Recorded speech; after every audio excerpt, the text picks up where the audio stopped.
Hey girl, Hey, what's up, Kino? How you how doing? you doing? I'm fine and yourself? Good, good. We finally get to meet today. Yeah, I think firstly apologies for the miscommunication last week. That Oh was no, like it's a all huge good. mess. It's all Yeah, good.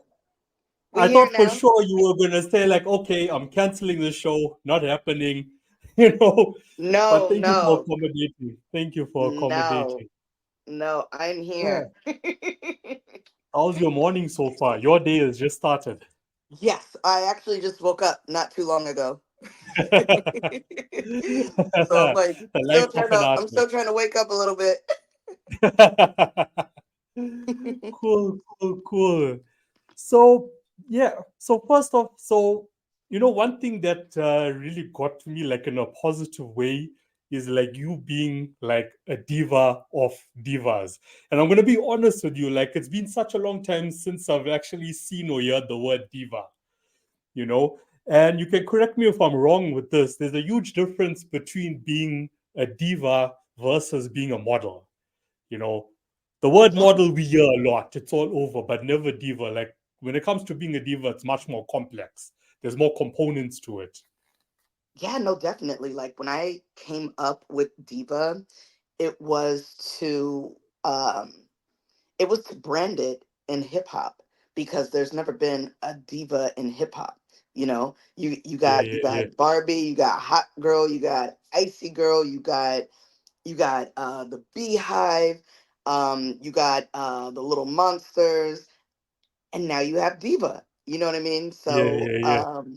and I've been obviously using that alias for ever since I've been out, which is like 2005. So it's just a name that I'll always have, and I put a different meaning behind it. It's not, like you said, it's not about being a stuck up bitch, Yeah, yeah, but yeah, yeah.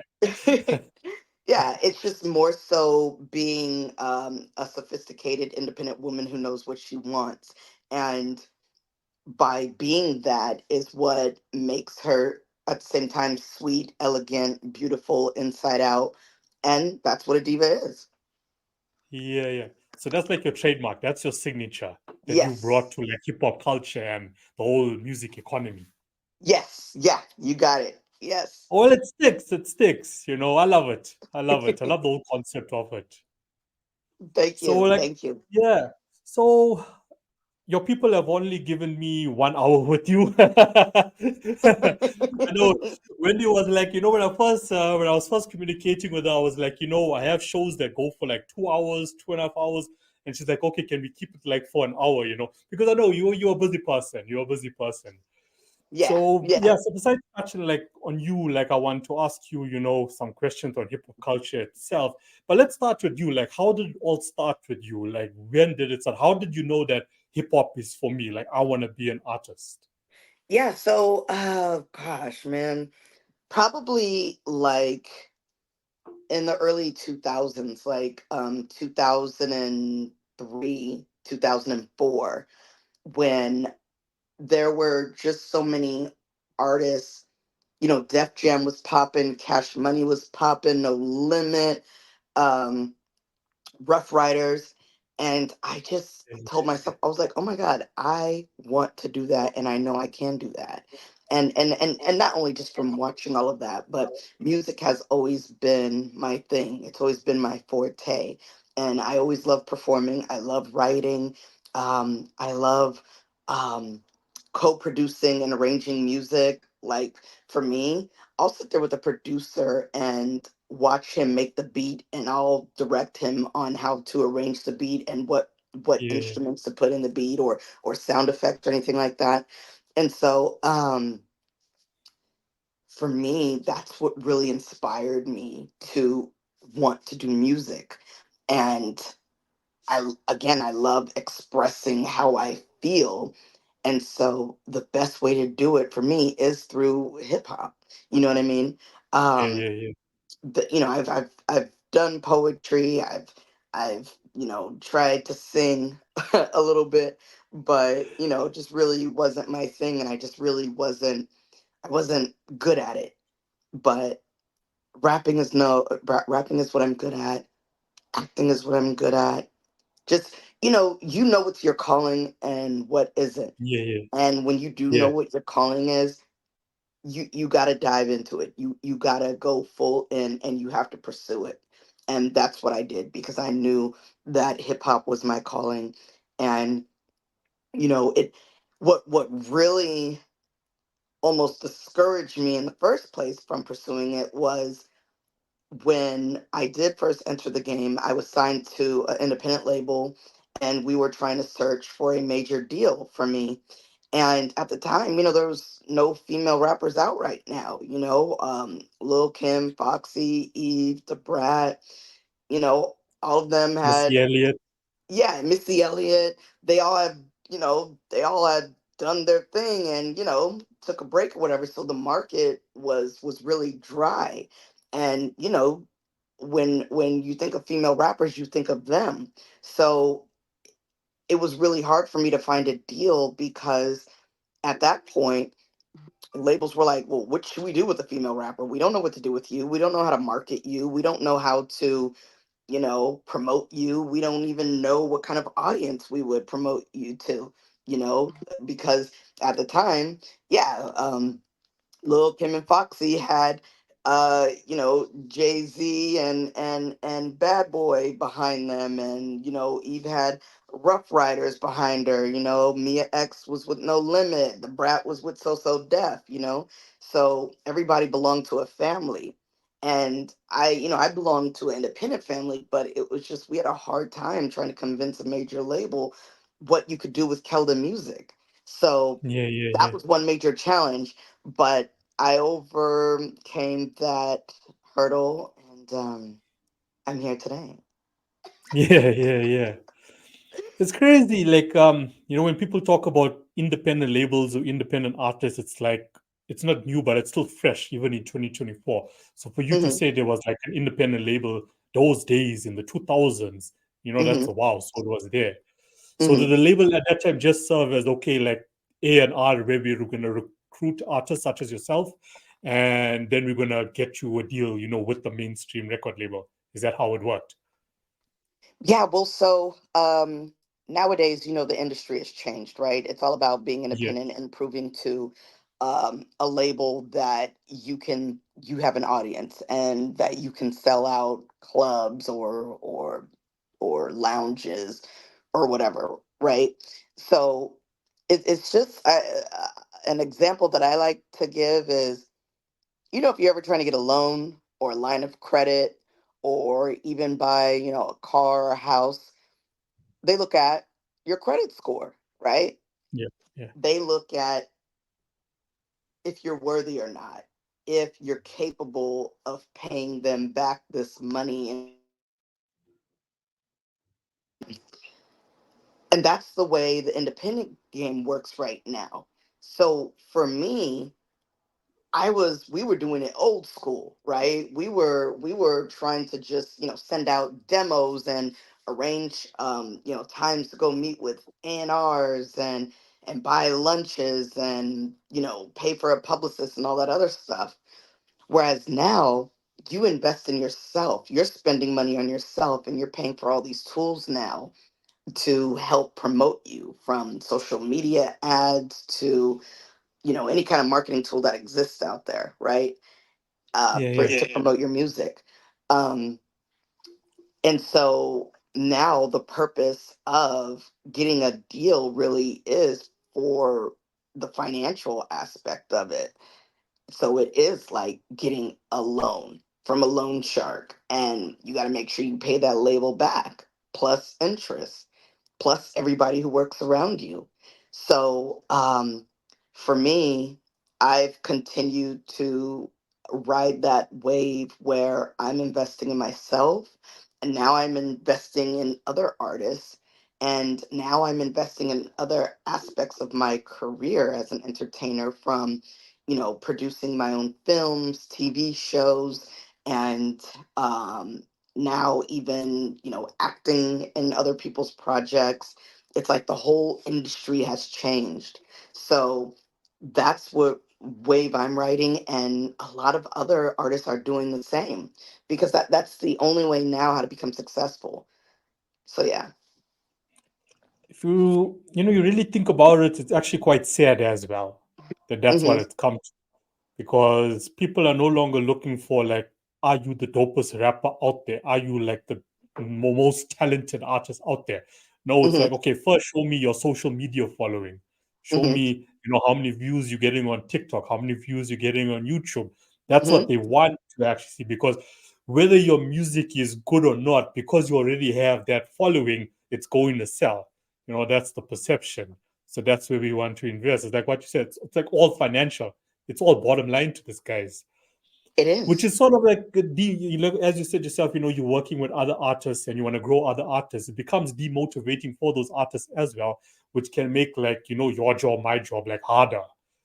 Yeah, yeah. It yeah, no, definitely. And hello, like, look at the labels now. The labels are laying off so many people, right? There's no such thing as Yeah, an yeah, A&R anymore. You know what I mean? yeah, If, yeah. if a label now wants to sign you now, you might be talking directly to the president. One man office. You know what I mean? And just cutting the deal right there. Everything might be through email, through a DocuSign document. You know what I mean? It's like we're not in the times anymore where you walk into a label, you audition, and if you're good, you come back and sit in office and sign like 50 stacks of paperwork now.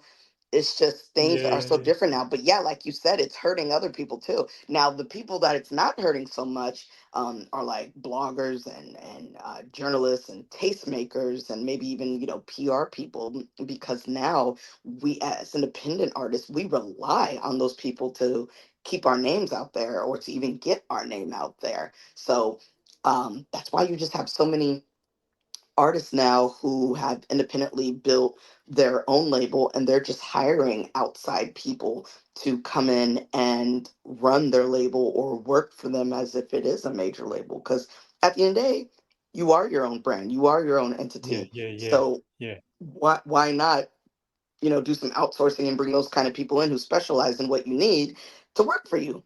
That's what the major yeah, labels did. So yeah. yeah, yeah, yeah, yeah. It's a partnership model in this day and age. It's Hmm. like, okay, these are my strengths. This is what I do. So I'm going to leverage other people's assets in order to Hmm. make this work. Hmm. You do what you do, you run. Like, I mean, let's look at it. Okay, I'm a publishing company and you a recording studio. You're going to record the music, I'm going to publish it. So you don't Hmm. have to really focus on the publishing. That's going to be my duty Hmm. via this process. That's the era we're living in. You could work alone. You could work alone. You just need the right partners and you need the That's right. right network. That's the era. That's right. Yeah. But like I'm gonna go back to the sad part, because if you look at the 2000s, um, correct me if I'm wrong, but like woman dominance in hip hop like started like say 2000s. It was in the 90s as well, but there wasn't much like attention or fame on it. It was still like mainly male dominated. So it like Right. started in the is am I right in saying that? Like Yeah, 2000 yeah. is when like female hip hop artists came out and said, "Look, we here now. Yeah. We're making our Oh, mark. We want to be equal as men. This is what's up." And I just feel like the music back then in the 2000s and me growing up in that era was so organic. It was real.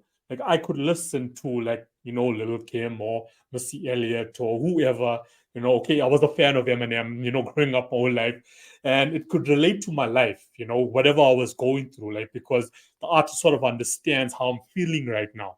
And now we're in 2024, and the culture has sort of changed where it's like, sort of fake as well. People aren't really rapping about what's really going on in the world.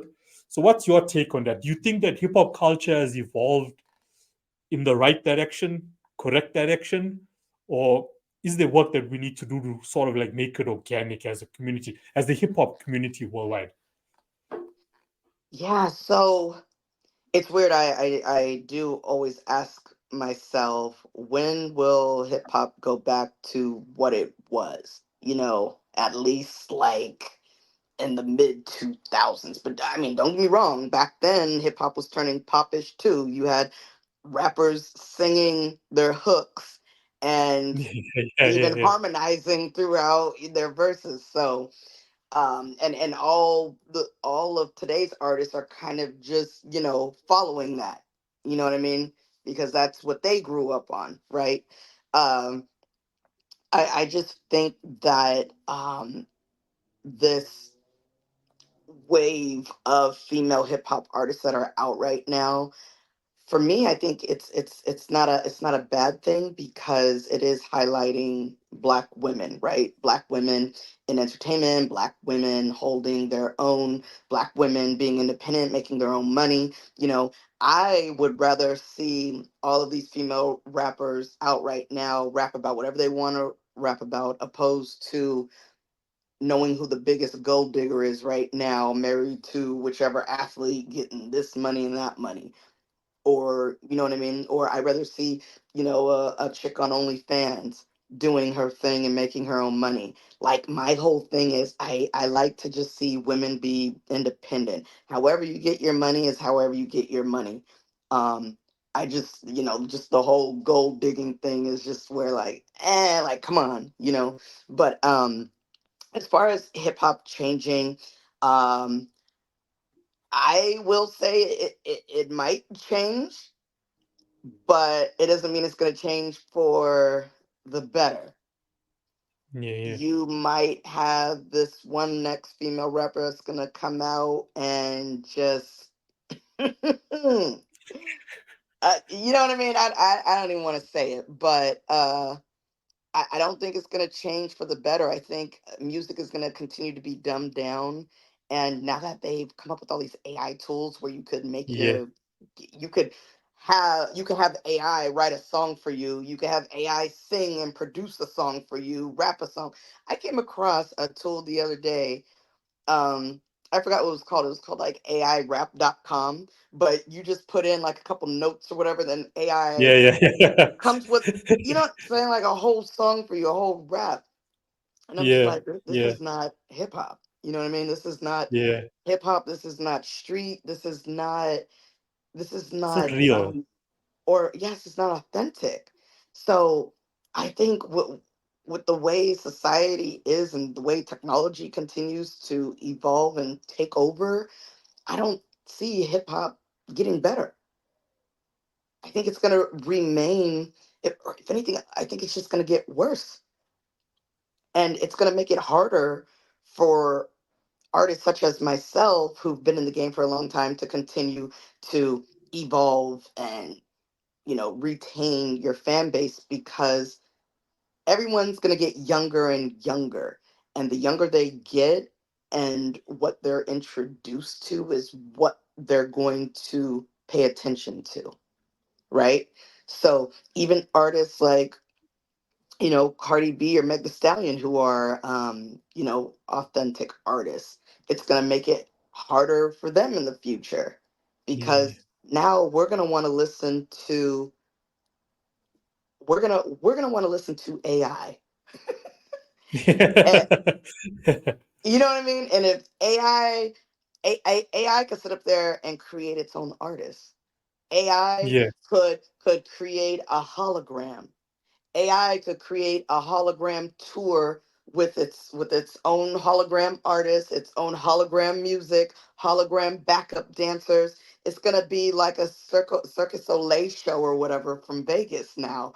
It's not gonna be how authentic hip hop is today or how it was years ago. So ah, I don't know. That's just the way I see it. The way I see it. So is this something like you communicate like to your people, like your community? Are you like for yourself personally like coming up with ways or methods on how we can still keep the culture and just promote, the mandate, globally as far as we can? Like Definitely. would you take this as a project for you? Oh yeah, definitely. That's why for a while, like during the pandemic, I was hosting showcases for independent artists, just to keep it real. You know what I mean? To keep it keep it genuine, keep it authentic. And I think that's what I'm going to go back into doing. Also, too, for my podcast, I would book a lot of hip hop artists on there and give them a moment to shine and a moment to talk about their whole thoughts on what hip hop is going through right now.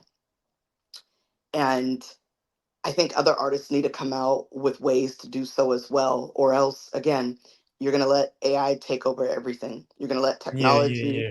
you're going to let all these guys take over what's real and turn it into something fake.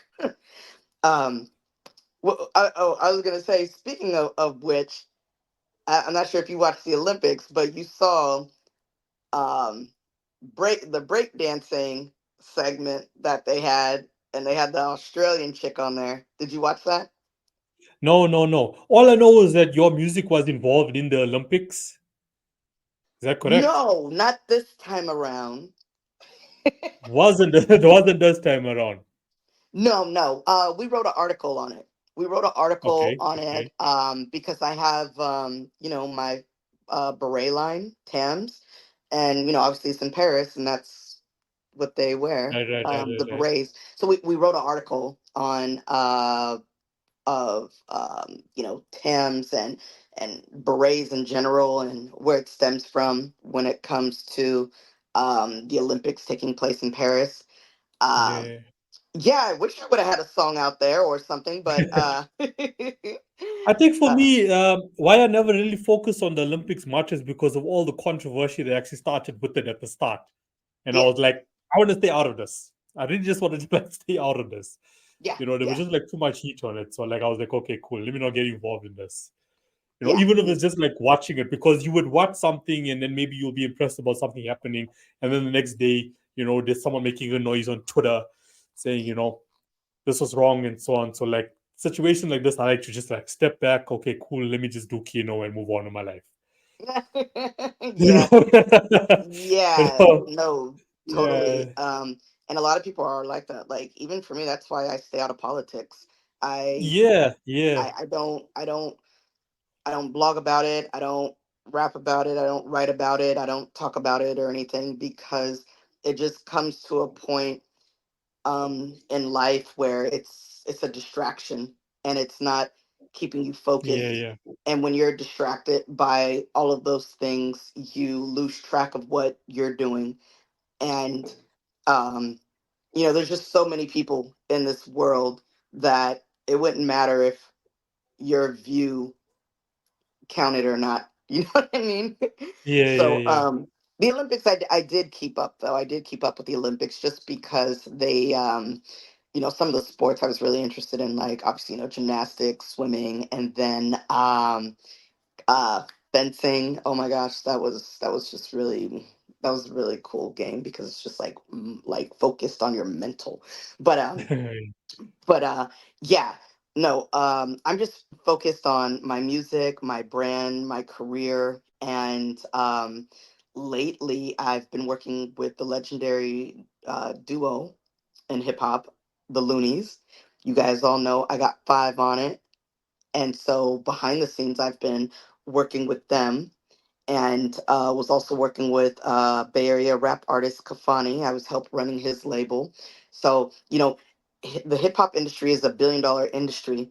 There's so many things you could do in hip hop, and hip hop has saved a lot of lives, right? Hip hop yeah, has yeah, prevented a lot of people from taking a negative direction in life by employing them to work behind the scenes, even to where employing security guards to work for artists, to obviously signing artists to become successful and make a living doing this. So it's just the world of hip hop. Everyone loves it one way or another. Like I don't care how racist you are towards black people or how you feel about some of the lyrics in hip hop. There's one song that you like by Tupac.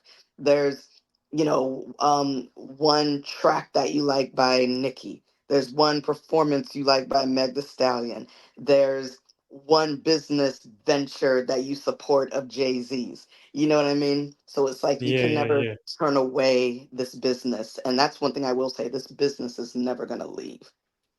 yeah, yeah. like mentioning Tupac there. Like for myself personally, I'm sure there's people out there as well. Like we lose touch of what the artists that are actually coming to light in Mm-hmm. 2024 because like you're so loyal to those artists, whether they're here or not. Like if Mm-hmm. I want to listen to hip hop, if I'm in some state of maybe anxiety or depression or whatever it may be, you go back to Tupac. You Right. listen to Tupac, and then like that's where your loyalty is, you know. Because sometimes, as we said, like or as I said, sometimes the rappers of 2024 don't really get where you're coming from right now. But it comes down to, the finances once again. I think, the artists are making decisions that, will financially sustain them moving into the future. As you said, how technology is evolving. Am I going to be relevant next year? No one really knows. Yeah, I can be relevant today, but it can change tomorrow. And that's the world where we live in. You Yeah. know, you could Yeah. blow up on YouTube today, you could blow up on Spotify today. Mm-hmm. Tomorrow, you're going to be back at the ground level. Yeah. That's just what comes now with being in the industry. There's no time to say, okay, look, I've made it this far, now I can chill, relax. Okay, maybe I'll release another track in another year. We don't live in those times anymore. No, we don't. We don't. Yeah, Basically, uh, you have a whole bunch of one hit wonders, unfortunately. yeah. And one And thing I also mm, saw, oh, sorry, so you're saying. no, go ahead. Yeah, like what I also noticed over the years, and not just like, okay, maybe not so much hip hop, but like your R&B, like your pop singers, I felt like they were collaborating a lot with EDM DJs along like around the world. It was the only way that they really had to promote their music to millions of people. Hmm. And I should wonder, like, okay, from a business point of view, why would I be doing that? And I think it's like quite obvious because that's where my reach is now. Like Hmm. if there's a festival going on and I can't afford to go on tour, and look, let me collaborate with a DJ. He's gonna remix my song. I'm gonna be the vocals there, or it's gonna be a brand new composition, and I'm gonna be the vocals on there. And that's what's actually going to promote me as an artist, going to promote my brand. I felt like that was sort of also happening along the way. No, yeah, that's definitely been happening, and that's actually a good marketing point that you've made because a lot of artists kind of don't think outside of the box. Where yes, you could submit your music to your hip hop track to an EDM DJ and have him mix it EDM style, and now boom, you have a whole different audience now. Um, Yeah. but that is um, how artists like Pop Smoke came about. Rest in peace, right? His whole sound, even though he sounded like vocally like 50 Cent, and he was rapping over his tracks. All of his music was EDM music. It was hip hop EDM music. And it's a new sound actually that I was introduced to years ago before my engineer bailed out on me. But that's what direction he was going in because he was like, that's where hip hop's going. You're going to see a lot of artists rapping over EDM music. And I was just like, huh, what? Electronic dance music, huh? What is that? When I think of electronic dance, I'm thinking of like freak like rave music, you know what I mean? And it's not Yeah. necessarily that. It's a mixture of some of that, but it also takes elements from different other sounds too, like afro beats, um um even a little bit of I was gonna say Caribbean music, but I'm not sure if it's like soca, calypso, but it's taking EDM is taking different pieces of different genres of music, and it's created itself. And Yeah. there's artists that are catching on to that. And as a matter of fact, I released an EDM project called the Diva Workout, and what it was three pop songs that I recorded with producer Robot Millennium. And then I said, you know what? Why don't you go ahead and make some EDM mixes out of this? And let's cater it to the fitness community. People who love Yeah. to work Yeah. out. And boom, we did that. So EDM music is on its way to becoming bigger and bigger. And again, rest in peace to Pop Smoke because he was introducing that to hip hop. So if he was still alive till this day, imagine how much EDM would have an influence right now in the hip hop community. Yeah. It's also like as you said, EDM music is getting bigger and bigger, but the fact that festivals are also like just getting bigger and bigger for EDM music, like that audience to expose yourself as a hip hop or R&B artist, it's mind blowing. It's mind blowing. I mean, one artist that comes to mind is Rihanna. Like she Oh got yeah, in that game early with Calvin Harris. She got in that game early with, yes, and I mean, it worked out perfect for her. Like she came out definitely. winning on the other side, being one of the first artists to collaborate, with a DJ who's continuously touring the world, and they are listening to Rihanna within his mixes. Heck yeah. Definitely, Heck yeah, yeah. When she came out, I forgot what album it was, but yeah, every track just had the had either, Calvin Harris on it, or, was influenced by it.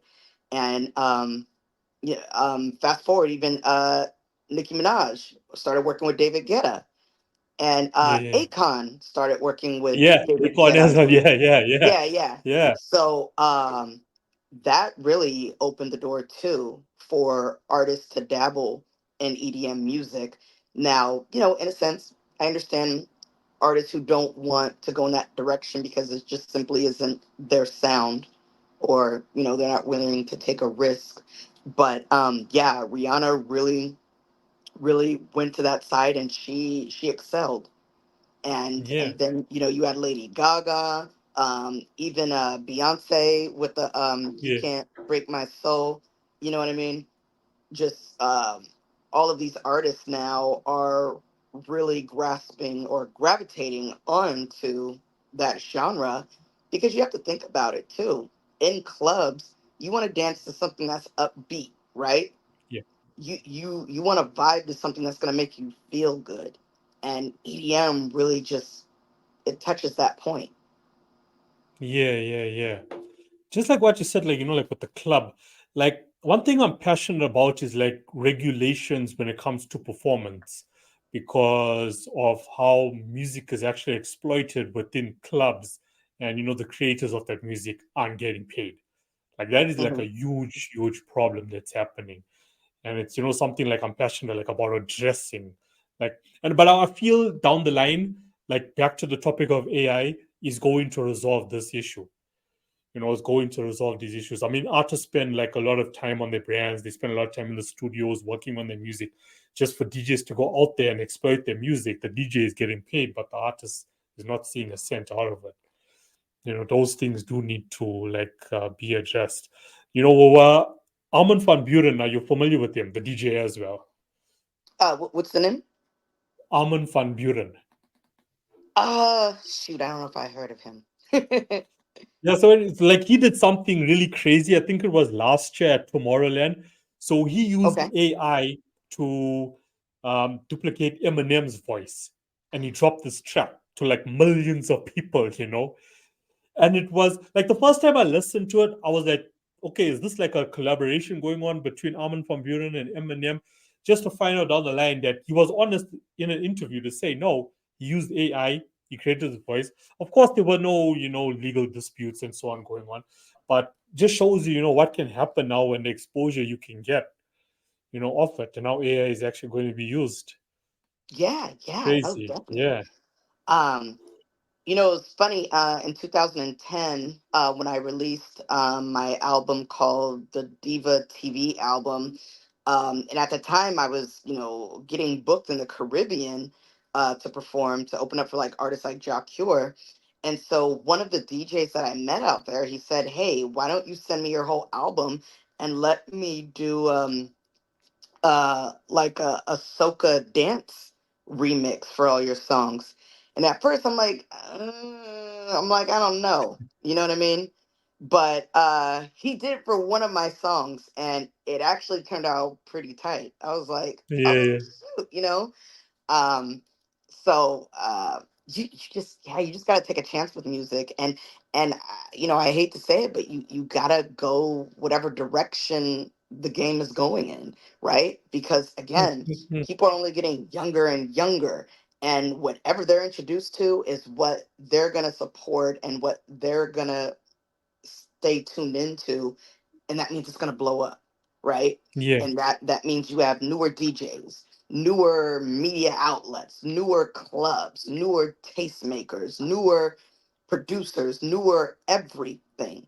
And all these Yeah, yeah, people are making the latest sound, which is EDM. So yeah, yeah, yeah, you really have to just follow what's going on, but know how to do it right and reinvent yourself within that. yeah, yeah, yeah. There's a guy in the States, Clinton Sparks. Not sure if you're familiar with him. He's also into hip hop. So in his book, like the story you just said about yourself, like you were like, okay, shouldn't I actually let this guy remix my album? So in his book, he talks about a story. I think it was with Kanye West, if I'm not mistaken. Uh-huh. So he had an idea to expose Kanye West to a different type of audience, Mm-hmm. and Kanye West was against it. So anyway, Clinton goes behind his back and calls these people and says, "Okay, send me an acapella of Kanye West, of us." I may be mistaken, but I think it was Kanye West. So anyway, the guy sent it to him. So Clinton puts this track together and he sends it over to Kanye West, and he was blown away by it. Like, wow, now he's just been exposed to fans he would have never been exposed to ever before. I mean, look at what Beyonce has done now with country music. Who would have Yes, expected that? that But too. it's Yeah, it's like an entrepreneurial mindset. it That's what is. it is. We get artists who want to, like, be in their niche, be in their comfort zone. But if you only start exploring, you're going to find an audience and fans that you never know existed that's going to sustain your career. So, like, step out of your comfort zone, You moral of the have to. story. And I like the fact that Beyonce took that risk to do that because she is the leader in the music industry right now, right? From a talent standpoint of view to even business now.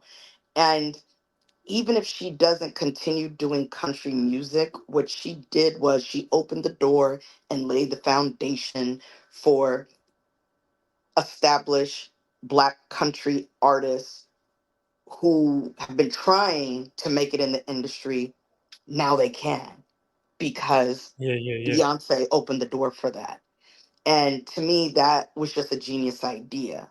That's why I said, even if she doesn't continue to do country anymore, she opened that door for people who actually do country music, who have been, black folks who do country music, who've been trying to, become successful, but never hit that point yet.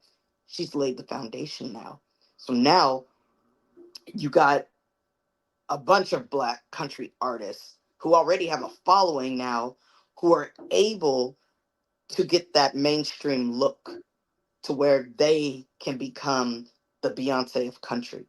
You know what I mean? Yeah, yeah, yeah. So it is a business mindset that you have to have in this industry. And even like you got to give it to artists like Jay-Z, who collaborated with Linkin Park Yeah, and yeah. Maroon 5 and was, going on tour with these guys, because it's like you want to expand your fan base. You're leaving money on the table when you just stick to one thing.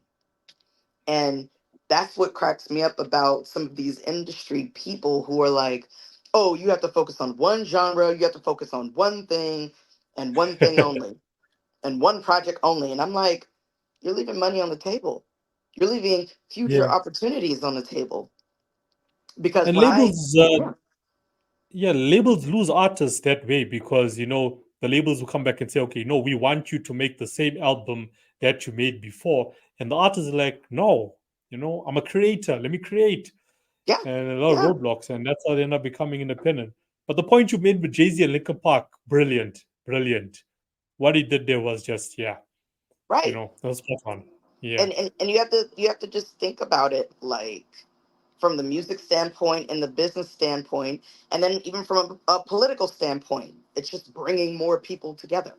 You know what I mean? yeah, The no, same person who 100%. listens to Linkin Park and the same dude who listens to Jay-Z, now they're sitting in the same room, you know what I mean, sharing a blunt, watching these two artists perform on Yeah, yeah, stage. So yeah, to me, it's just, artists have to think outside the box And if you don't do that, you're not going to be successful. And let me tell you something. There was this one particular gentleman I had on my podcast show, and I said, who is your favorite artist of all time from all aspects, right? From looks, music, image, fashion, business, everything. And he said, Madonna. And I said, oh, shit. I said, well, okay, why Madonna? He was like, because she reinvents herself every freaking time. She That's fits it. in. Yeah, she fits in with the new trend. She collaborates with all the latest artists, the newer artists. She goes on tour with those artists. She allows them to open up for her so that she can, get their audience to come to her concerts. And I was like, whoa, that is true. Madonna reinvents herself big time. I mean, she's on tour right now. You know what I mean? So, yeah, At that age, she's yeah, still at that going age for it, too. Yeah, she's still going for it. I she mean, if we is. look Yeah. back in history, just to, on this topic, like if we look back, let's take rock music, for example. Okay. And there's not any form of like racism or racial comment, but the history of rock music comes from black artists. Mhm. And Mhm. many people don't know that. You know, Mhm. if people actually looked online, or even if they just watched the movie Cadillac Records, or looked into the history of Cadillac Records, which also had Beyonce in it, Mhm. you would learn that, look, before Elvis was even in the picture, it came from a black artist. You know, Mhm. that's where it actually started. It's just that the laws were so messed up back then that you couldn't. I mean, I had a trademark attorney on the podcast last week, and she was saying, like Mhm. it gets so complex when you go to court and say, look, I own this song. This person Right. has stolen this song from me. Mhm. So I think with the moves that like Beyonce, for example, is making, it's also making a statement. Mhm. It's making a statement. Like let's look back in the history of all of these genres because you are going to get shocked and you're going to be surprised about where this actually came from. Mhm. Mhm. And credit needs to be given. I think if anything, credit just needs to be given. Credit does need to be given, and it's a shame that years later we're coming back trying to prove why we need that credit. Credit should have been given a long time ago, right? Because you Yeah, had yeah, yeah. artists like, Lenny Kravitz or Jimi Hendrix and obviously so many others that were, you know, in that genre as a black person. But yeah, it does take today's artists like a Beyonce or Kanye West or whoever to really bring that back and reintroduce it and sample those artists and let the world know this is where it really came from. Like even with country, how that came from black people. You know what I mean? And Yeah, yeah, so yeah. it's just for us, we're just this is what we do. We love music, we vibe to music, and it's just something that we're really successful in. So, of course, we started a majority of these genres, and you got others mimicking the way we sound and trying to outdo us. You know what I mean? But it ain't happening, Captain. Yeah. Okay, so you're a diversified individual. So also you into actressing and so on. So in the next 15 minutes or so, like, can you share like where you've diversified yourself? Because a lot of artists stay stuck. They depending on, okay, Spotify is going to make me rich. It's going to sustain my career. No, it's not. It's not going to happen. It's never going Right, to happen. You need to right. diversify your income, and you've done that so well for yourself. Yeah, So, what can you share on that? Like, for like, advice for artists out there based on your own true story on going down the road and diversifying. And you've also yeah, done TV hosting. I mean, you've done it all. yeah. Really done Thank it you. all. Yeah. Yeah. It was in 2014.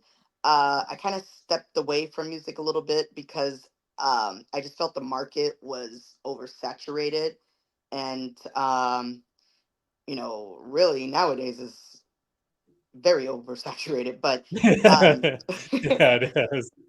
you Yeah. know, I was still doing music, but I wasn't doing as much of it. So I started my own talk show, and it was called Diva Talk Tonight. And it was just an entertainment show where I would invite different guests to come on and interview them, just like how Jimmy Fallon, Jimmy Kimmel would do. Except for, hey, it's a black chick doing it. And till this day, you haven't seen a black woman yet become the face of primetime TV yet. So who knows? But yeah, that's why I did Diva Talk. And now, recently, it got picked up on Tubi. So you guys could see 12 installments on Tubi. Um, Before that, though, I was broadcasting on a local major station called Coffee TV and KTSF. And we used to broadcast over like 500,000 weekly viewers. And I also created that show as a networking tool, like a networking vehicle, because, okay, great. I invite this producer on the show, this artist, or whoever has something going on. I'm inviting them on the show. Now, me and that person get to collaborate on something else later. And that was kind of the purpose of the show. And once I started working with different production companies, they started giving me more ideas, which really expanded my fan base and my network to where I damn near was too busy to even do the TV show anymore. And again, it got picked up on Tubi, so it's streaming on there now. Um, Now I'm podcasting, and I'm on all the podcast platforms, just like you, iHeart, Spotify, Google Cast, just iTunes, all those guys. And now I'm working on producing my first feature film. Uh, we're Nice. in the writing stages of it, yeah. I produced my first short film in 2016 called Love the Original Way. That did really well in the festival circuit. We're actually still submitting it to different festivals till this day, just to keep it out there. And I've also been featured in a film called First Date, which is streaming on Hulu. So, geez, like I'm a jack of all trades when it comes to the entertainment industry, and Yeah, yeah, yeah. now even doing public speaking and speaking in front of people about mental awareness and personal growth development, um, success as an entrepreneur. Uh, and then that also led me to launching my own beret line called Tams, to where now I'm hosting fashion shows, producing fashion shows, expanding my network in the fashion industry, rubbing elbows with popular designers and bartering with them. So things are only getting bigger and bigger. Which is good. Which is good. Definitely good. So how do you manage? And I know that you. It's crazy how you. Okay, you on the podcast today. You also hosting an award show on Sunday. Yeah, it's called the Black Music and Honor Awards. Uh, uh, yeah, I'm co-hosting that, and really, it's all of the Bay Area's finest musicians, entertainers, actors in the entertainment industry, and it's about honoring them and giving thanks and appreciation for being successful and coming out of the Bay Area being successful, because the Bay Area used to have a bad reputation as far as artists trying to thrive in the industry. It was like a crabs in a barrel situation.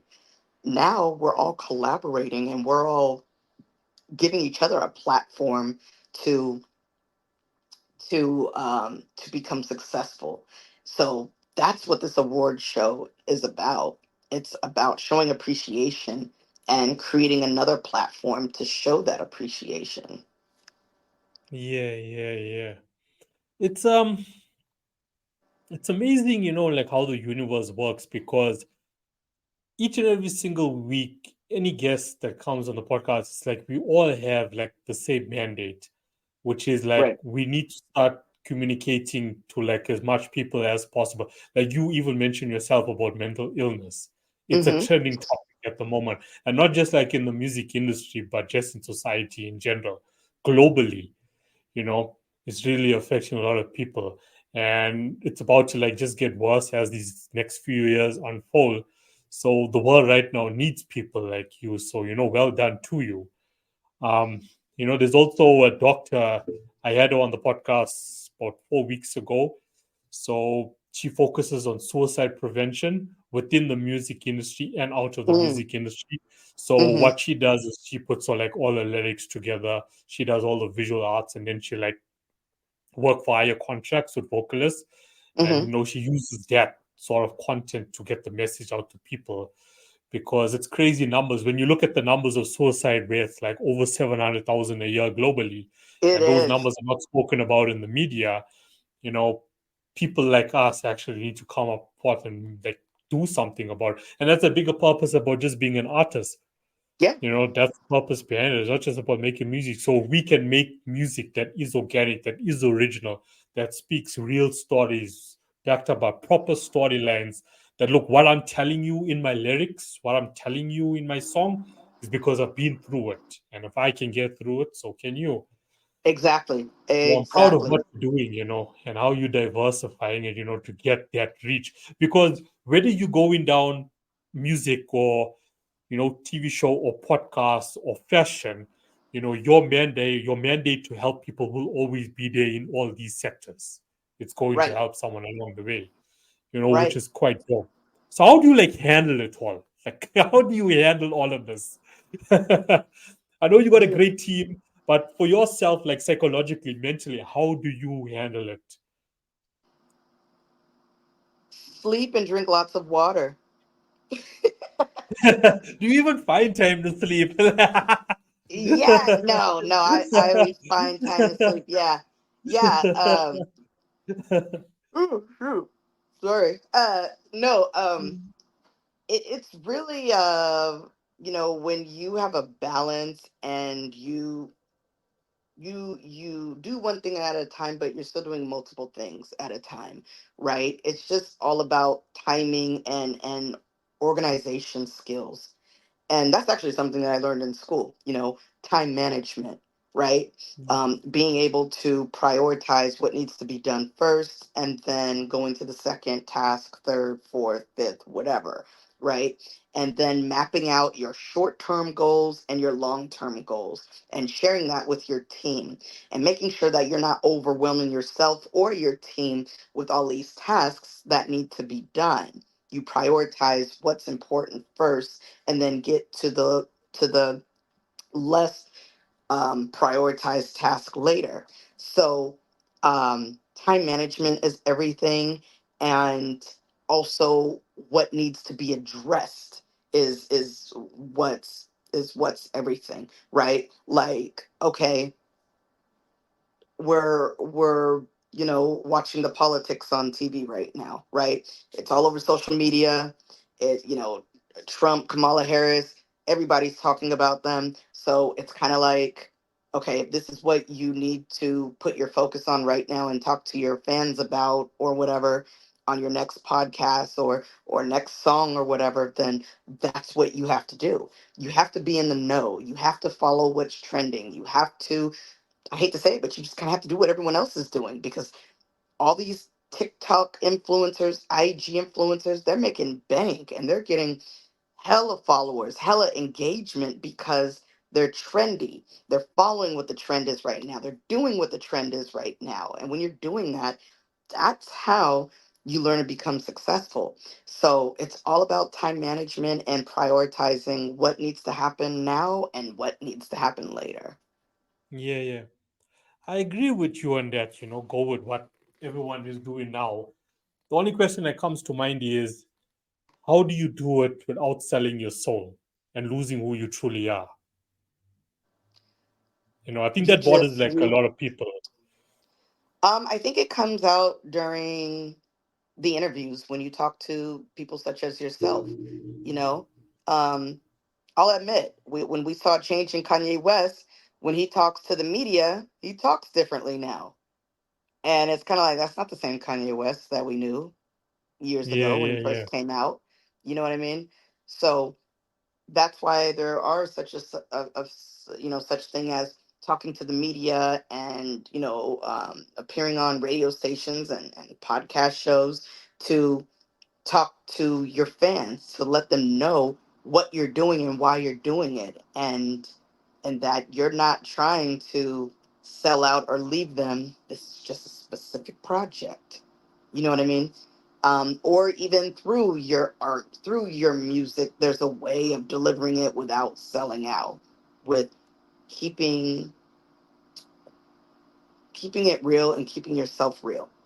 So, but, there's songs that I've made that aren't hip hop music, but I'm not selling out.